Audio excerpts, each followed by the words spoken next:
আসসালামু আলাইকুম। Hello everyone. সবাই কেমন আছেন? আশা করছি সবাই ভালো আছেন। আলহামদুলিল্লাহ আল্লাহর অশেষ রহমতে আমিও ভালো আছি। রুকসানা লাইফস্টাইল থেকে আপনাদের সবাইকে অনেক, অনেক শুভেচ্ছা ও অভিনন্দন। আমার ইউটিউব চ্যানেলে থেকে যারা আমার ভিডিওটি দেখতেছেন অবশ্যই কিন্তু আমার চ্যানেলটা সাবস্ক্রাইব করে দিবেন ভিডিও দেখার আগে। তো আজকে হচ্ছে সকালবেলা ঘুম থেকে উঠেই হচ্ছে ক্যামেরা অন করে ফেলেছি।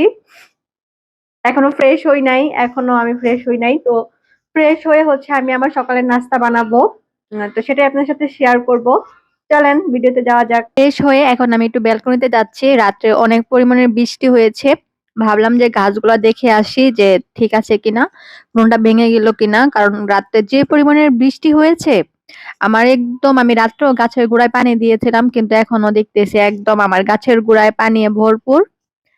তো এইখানে আমার অনেকগুলা গাছই আছে।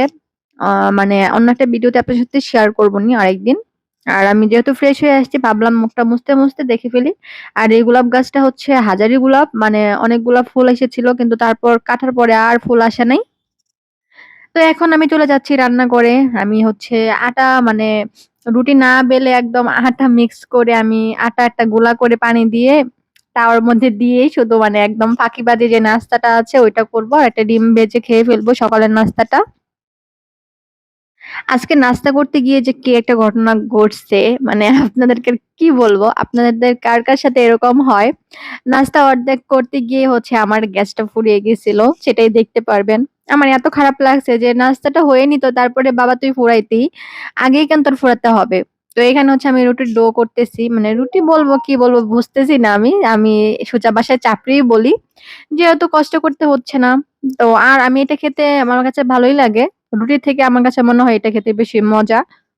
রুটিটা একটু মানে কেমন নরম নরম থাকে, এটা একটু ভালো করে বেশি করে ভাজলে একটু শক্ত শক্ত হয়, ভালো লাগে খেতে।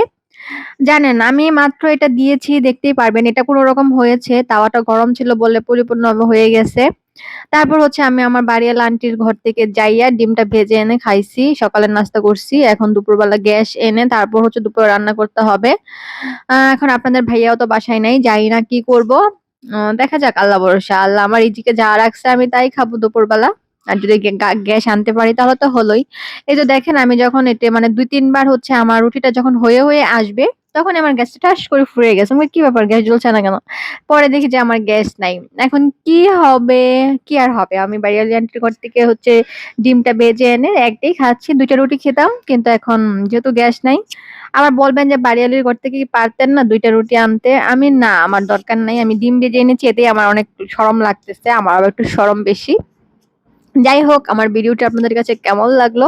আমি চেষ্টা করব আপনাদের সাথে আমি আমার লাইফস্টাইল একটু, একটু করে শেয়ার করতে। আজকে ভিডিওটি এই পর্যন্ত। ভালো থাকবেন। আল্লাহ হাফেজ।